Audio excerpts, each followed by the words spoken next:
Hello नमस्कार दोस्तों, स्वागत है आप सभी का आपके अपने YouTube चैनल मातृभाषा हिंदी में। दोस्तों आज हम लेके आए हैं क्षितिज पाठ्य पुस्तक की प्रभो कविता।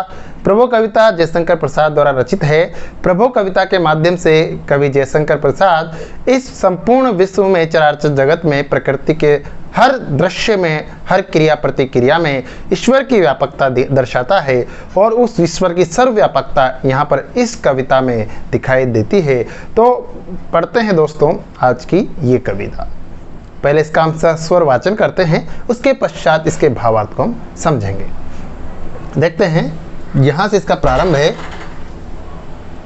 विमल इंदु की विशाल किरणें प्रकाश तेरा बता रही है। विमल इंदु की विशाल किरणें प्रकाश तेरा बता रही है। अनादि तेरी अनंत माया जगत को लीला दिखा रही है। प्रसार तेरी दया का कितना ये देखना है तो देखें सागर। प्रसार तेरी दया का कितना ये देखना है तो देखें सागर। तेरी प्रशंसा का राग प्यारे तरंग मालाएं गा रही हैं। विमल इंदु की विशाल किरणें प्रकाश तेरा बता रही हैं। तुम्हारा सीमित हो जिसे निरखना वो देख सकता है चंद्रिका को। तुम्हारा स्मित हो जिसे निरखना वो देख सकता है चंद्रिका को। तुम्हारे हंसने की धुन में नदियाँ निनाद करती ही जा रही हैं। विमल इंदु की विशाल किरणें प्रकाश तेरा बता रही हैं। विशाल मंदिर की यामिनी में जिसे देखना हो दीपमाला। विशाल मंदिर की यामिनी में जिसे देखना हो दीपमाला। तो तारका गण की ज्योति उसका पता अनूठा बता रही है। विमल इंदु की विशाल किरणें प्रकाश तेरा बता रही हैं। अगला देखते हैं पद। प्रभो प्रेम में प्रकाश तुम हो प्रकृति पद्मिनी के अंशुमाली। प्रभो प्रेम में प्रकाश तुम हो प्रकृति पद्मिनी के अंशुमाली। असीम उपवन के तुम हो माली। धरा बराबर बता रही है। विमल इंदु की विशाल किरणें प्रकाश तेरा बता रही हैं। जो तेरी होवे दया दया निधि तो पूर्ण होती ही है मनोरथ। जो तेरी होवे दया दया निधि तो पूर्ण होती ही है मनोरथ।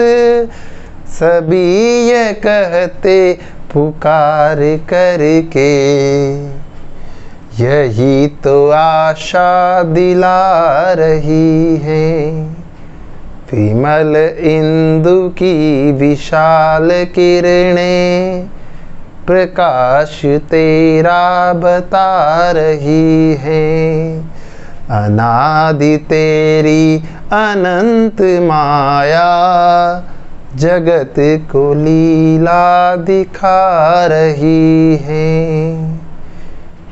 देखते हैं अब इसका भावार्थ कि किस प्रकार से अपने शब्दों के माध्यम से, अपने भावों के माध्यम से और कविता को पिरोया है कवि जयशंकर प्रसाद ने। किस प्रकार से अपने भावों को कविता के स्वच्छतम निर्मलतम रूप में यहाँ पर उखेरा है, ईश्वर की सर्वव्यापकता को दर्शाया है। देखते हैं पहला पद, विमल इंदु की विशाल किरणें। विमल मतलब स्वच्छ, इंदु मतलब चंद्रमा, विशाल किरणें फैलती हुई जो किरणें हैं, प्रकाश तेरा बता रही है, तुम्हारा जो प्रकाश वो बता रही है। कहने का तात्पर्य ये है, ईश्वर क्या है, किसी ने ईश्वर को देखा नहीं है, वो कब उसका जन्म हुआ, वो क्या है, कैसा है, निर्गुण निराकार ऐसा माना जाता है, कोई उसको सगुण साकार मानते हैं। अलग अलग जो भक्त कवि हुए हैं उन्होंने ईश्वर का अलग अलग रूप माना है। तो किसी ने ईश्वर को देखा नहीं है, सब ने अपनी कल्पना के हिसाब से उसके रंग रूप को बुना है और उसी आधार पर कवि जयशंकर प्रसाद भी अपनी कल्पना के माध्यम से यहाँ पर ईश्वर की सर्वव्यापकता को दर्शाते हैं और कहते हैं कि ईश्वर को अगर किसी को देखना हो तो चंद्रमा का जो प्रकाश फैला हुआ है उस चंद्रमा के प्रकाश को देखें, उस चंद्रमा के प्रकाश की विशालता के आधार पर ईश्वर की सर्वव्यापकता का वो अनुभव करें। अनादि तेरी अनंत माया, अनादि मतलब जिसका आदि ना हो, प्रारंभ ना हो, अनंत जिसका कोई अंत ना हो। जगत, जगत मतलब संसार, संसार में जो भी लीलाएं हो रही है, जो सब कुछ भी क्रियाएं हो रही है, जो भी चलायमान वस्तुएं और स्थिर वस्तुएं हम देख रहे हैं, वो सारी जो वस्तुएं हैं उसमें ईश्वर का कुछ न कुछ अंश विद्यमान है। तो जगत में जो भी लीलाएं हो रही है वो ईश्वर का ही रूप दिखा रही है। इस संसार में जो लीलाएं चल रही है, जिसका कोई आदि कोई प्रारंभ हम जान नहीं सकते, हमें उसका पता नहीं है, और कहाँ पर उसका अंत हो रहा है वो भी हमें पता नहीं है। अनादि और अनंत हैं वो सारी लीलाएं ईश्वर द्वारा ही संचालित है और उन सब लीलाओं में ईश्वर का अंश ही विद्यमान है, ऐसा कवि जयशंकर प्रसाद इस पद के माध्यम से कह रहे हैं। आगे देखते हैं, प्रसार तेरी दया का कितना ये देखना है तो देखे सागर। ईश्वर दयानिधि है, ईश्वर जो है सब पे दया करते हैं, सब जीवों पर वो दया करता है। तो अगर किसी को ईश्वर की दया देखनी है कि वो कितना दयालु है तो उसको सागर को देखना चाहिए। प्रसार तेरी दया का कितना ये देखना है तो देखे सागर। जिस प्रकार से सागर, समुद्र, कोई ओर छोर उसका जब हम देखते हैं तो सब तरफ पानी पानी दिखाई देता है, कोई उसका ओर छोर दिखाई नहीं देता।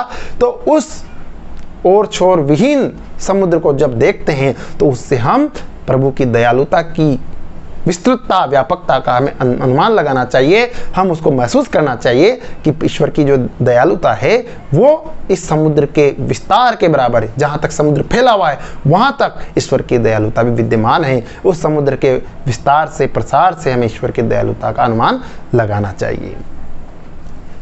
तेरी प्रशंसा का राग प्यारे तरंग मालाएं गा रही है। और जो समुद्र की जो तरंगे आ रही है, जो लहरें आ रही है, लहरों के साथ जब वो किनारों से टकराती है तो वो जिस प्रकार से ध्वनि करती है, वो ध्वनि ऐसी लग रही है जैसे वो ईश्वर का गुणगान कर रही हो, उसकी कीर्ति, उसका यश गा रही हो।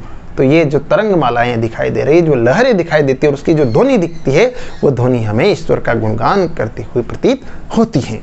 अगला देखते हैं, तुम्हारा स्मित हो जिसे निरखना वो देख सकता है चंद्रिका को। चंद्रिका अर्थात चांदनी। स्मित, स्मित मतलब मुस्कुराना, हंसी। तो अगर किसी को ईश्वर की हंसी देखनी है, निरखना मतलब देखना, किसी को अगर ईश्वर की हंसी देखनी है तो उस रात में जो चांदनी फैलती है, चारों ओर चांदनी की छटा दिखाई देती है, जिस प्रकार से रात्रि काल में जब चांदनी फैलती है तो पूरा जो संसार होता है वो चांदनी में चमक उठता है, लगता ही नहीं कि रात्रि अथवा दिन है। तो अगर किसी को ईश्वर की मुस्कुराहट देखनी है, मुस्कान देखनी है, हंसी देखनी है तो वो चांदनी देखें और उसमें ईश्वर की हंसी का आभास लें। तुम्हारे हंसने की धुन में नदियां निनाद करती ही जा रही है। और अगर किसी को ईश्वर की हंसी किस प्रकार से हंसता है उसकी आवाज़ जाननी है तो जो कल कल कहती जो नदियां बह रही है और नदियों के बहने पर जो कल कल की ध्वनि होती है, उस कल कल की ध्वनि में ईश्वर के मुस्कुराने की आवाज़ का भाव आप महसूस कर सकते हैं। कितनी प्यारी, कितनी मनमोहक जब हंसी है। देखिए यहाँ पर नदियों की कलकल ध्वनि जो होती है जन सामान्य को अपने हृदय में बड़ा सुकून, बड़ी राहत पहुंचाती है। तो वो राहत क्या है? वो ईश्वर द्वारा प्रदत्त हमारे लिए एक उपहार है। और नदियों की जो कलकल की ध्वनि है वो जिस प्रकार से मस्तिष्क में शांति उत्पन्न करती है, ऐसा लगता है कि वो कलकल की ध्वनि ईश्वर की मुस्कुराहट ही है और उसकी मुस्कुराहट से हमें आनंद की प्राप्ति हो रही है। अगला देखते हैं, विशाल मंदिर की यामिनी में जिसे देखना हो दीपमाला, तो तारकागण की ज्योति उसका पता अनूठा बता रही है। विशाल मंदिर की यामिनी में, विशाल मंदिर यानी बहुत बड़ा जो मंदिर होता है। देखिए ईश्वर होगा तो उसका मंदिर भी होगा, हम मानते हैं मंदिर मस्जिद जो होते हैं। तो यहाँ पर भगवान की, प्रभु की, ईश्वर की सर्वव्यापकता के आधार पर बताया जा रहा है कि ईश्वर सर्वव्यापक है। और जिस प्रकार से मंदिर होता है, मंदिर में रात्रि के समय, शाम के समय दीपक प्रज्वलित किए जाते हैं। तो अगर किसी को ईश्वर का, प्रभु का दीपक देखना हो, दीपमालाएं देखनी हो और उसका मंदिर देखना हो, तो आप रात में आकाश की ओर देखें। विशाल मंदिर की यामिनी में, यामिनी मतलब रात्रि, जिसे देखना हो दीपमाला, दीपमाला मतलब दीपों की श्रृंखला। जो आकाश है उसको यहाँ पर ईश्वर का, प्रभु का विशाल मंदिर माना गया है।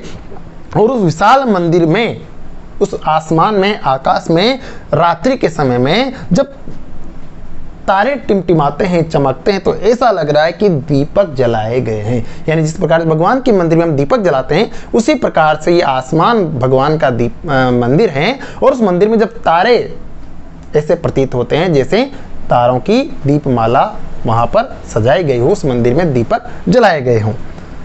तो तारकागण की ज्योति उसका पता अनूठा बता रही है। तो जिस प्रकार से तारे चमकते हैं तो उनकी जो ज्योति होती है, उनकी जो प्रकाश होता है, वो प्रकाश हमें ऐसे महसूस करवाता है, ऐसा आभास करवाता है कि जैसे उस ईश्वर के विशाल मंदिर में दीपों की श्रृंखला लग गई हो, दीपों की मालाएं यानी दीपों की एक लंबी लंबी श्रृंखला जला दी गई हो। आगे देखते हैं, प्रभो प्रेम में प्रकाश तुम हो, प्रकृति पद्मिनी के अंशुमाली, असीम उपवन के तुम हो माली, धरा बराबर बता रही है। प्रभो प्रेम में प्रकाश तुम हो, प्रकृति पद्मिनी के अंशुमाली। अंशुमाली का अर्थ होता है सूर्य। तो यहां पर बताया गया पद्मिनी का अर्थ होता है कमलिनी और अंशुमाली का अर्थ होता है सूर्य। तो यहाँ पर बताया गया है कि सूर्य का जो प्रकाश है ऐसा महसूस करवाता है कि जैसे ईश्वर का जो प्रेम है वो इस सारे संसार के ऊपर प्रकाश के रूप में बरस रहा है। यानी सूरज का जो प्रकाश पृथ्वी पर आ रहा है, वो प्रकाश यहाँ पर ईश्वर का जो स्नेह है, वो स्नेह की बारिश इस जगत के ऊपर, संसार के ऊपर हो रही है। तो ये जो प्रकाश है ये तुम्हारा ही प्रेम में स्रोत है, प्रेम की बरसात है, और जो तुम इस संसार के ऊपर बरसा रहे हो। प्रकृति पद्मिनी के अंशुमाली, जिस प्रकार से अंशुमाली का अर्थ है सूर्य और पद्मिनी का अर्थ होता है यहाँ पर कमलिनी। जिस प्रकार से सूर्य का उदय होता है तो फूल खिल जाते हैं, कमल खिल जाते हैं, उसी प्रकार से यहाँ पर बताया गया है कि जो सारी प्रकृति है, इसमें जो भी सुंदरता विद्यमान है, वो सारी सुंदरता आपकी वजह से ही है। कहने का तात्पर्य, सूर्य के होने से कमल खिलते हैं और आपके होने से ये सारी प्रकृति सुंदरता दर्शा रही है, सुंदरता प्राप्त करती है। इसलिए इस सारी प्रकृति के आप ही अंशुमाली हो, आप ही सूर्य हो। असीम उपवन के तुम हो माली, धरा बराबर बता रही है। जिस प्रकार से उपवन का कोई माली होता है, बाग का, बगीचे का कोई माली होता है, जो उस बगीचे की पूरी रखवाली करता है, देखभाल करता है, उसमें किसी प्रकार की कमी या किसी प्रकार की नीरसता नहीं आने देता, किसी प्रकार की सुंदरता में कोई कमी नहीं आने देता। उसी प्रकार जिस प्रकार धरती पर चारों ओर झरने, नदियां और समुद्र और इसी प्रकार से वन उपवन जो भी खिले हुए हैं, चारों तरफ हरियाली दिखाई देती है, जो मनुष्य है उसमें भी अलग ही विविधता और सुंदरता दिखाई देती है। तो वो सुंदरता किसके कारण विद्यमान है? ईश्वर के कारण, क्योंकि ईश्वर ही इस धरती पर सारा सब कुछ करता है, उसकी ओर से सब चलायमान है और उसी की वजह से सब कुछ विद्यमान है। तो इस धरती पर जो सुंदरता विद्यमान है वो ईश्वर की वजह से ही है। इसलिए धरा बराबर हमें बता रही है कि इस धरती का जो पालक है वो ईश्वर है, उसके होने की वजह से ही ये धरती अपना सुंदर और मनमोहक और आकर्षक रूप धरे बैठी है। इसलिए ये ईश्वर जो है इस धरती रूपी उपवन का माली है। अगला देखते हैं आखिरी पद, कवि इस पद में अपनी मन की व्यथा, अपने मन की जो कामना है वो प्रकट करता है। जो तेरी होवे दया दया निधि तो पूर्ण होती ही है मनोरथ। दया निधि का अर्थ है दया का समुद्र सागर, जिसके अंदर दया ही दया विद्यमान हो तो पूर्ण होती है मनोरथ। मनोरथ मतलब मन की इच्छा, मन की कामना, मन में जो भाव है, जो हमारी इच्छा है, वो सभी ये कहते पुकार करते यही तो आशा दिला रही है। कवि जयशंकर प्रसाद आखिरी पद में अपने मन की मनोरथ बताता है और ईश्वर के होने से, उसमें विश्वास होने से किस प्रकार से वो आत्मविश्वास प्राप्त करता है, जीने की जीविशा प्राप्त करता है, वो इस पद में बताई गई है कि आपकी कृपा होने से ईश्वर, हे प्रभु, आपकी कृपा होने से सभी व्यक्तियों की मनोरथ जो होती है, मन की इच्छाएं जो होती है वो पूर्ण हो जाती है। जो तेरी होवे दया दया निधि, हे दया निधान, आपकी दया होने से, आपकी कृपा होने से सभी व्यक्तियों की जो मनोरथ होते हैं, मन की इच्छाएं होती है वो पूर्ण हो जाती है। सभी ये कहते, पुकार करके सब लोग ऐसा कहते हैं कि ईश्वर की कृपा हो जाए तो मेरा काम हो जाए। ईश्वर सब कुछ करने वाला ईश्वर है, अगर भगवान की कृपा रही तो ये भी हो जाएगा, भगवान की कृपा रही तो वो भी हो जाएगा, भगवान ने चाहा तो ऐसा भी हो जाएगा। तो सब कुछ भगवान की कृपा से ही होता है, सभी ये कहते हैं। इसलिए कवि जयशंकर प्रसाद अंतिम पंक्ति में कहते हैं यही तो आशा दिला रही है, यानी ये बात कि ईश्वर की कृपा से ही जीवन का उद्धार होता है, जीवन की मनोरथ पूरी होती है, मन की इच्छाएं पूरी होती है। तो मेरी भी मन में जो इच्छाएं हैं, हे ईश्वर, मैं आप में पूर्ण विश्वास करता हूं और आप दया निधि हैं, दया के सागर हैं, सभी पर आप दया करते हैं, कृपा करते हैं। इसलिए मेरा ऐसा मानना है कि आप मेरे ऊपर भी कृपा करेंगे, दया करेंगे, और यही आशा कि एक दिन आप मेरे ऊपर कृपा करेंगे, दया करेंगे, मुझे जीने की आशा प्रदान करती है, मुझे जीविशा प्रदान करती है, और मैं इस संसार में लगातार इसी आशा के साथ जी रहा हूं। तो ये था दोस्तों हमारा आज का वीडियो। हमारा वीडियो आपको कैसा लगा इसके बारे में अपनी राय जरूर दें। आपके कोई सुझाव हो अथवा प्रश्न हो तो कमेंट बॉक्स में लिखें। हमारे चैनल को सब्सक्राइब करें, वीडियो को लाइक करें और अधिक से अधिक शेयर करें। धन्यवाद।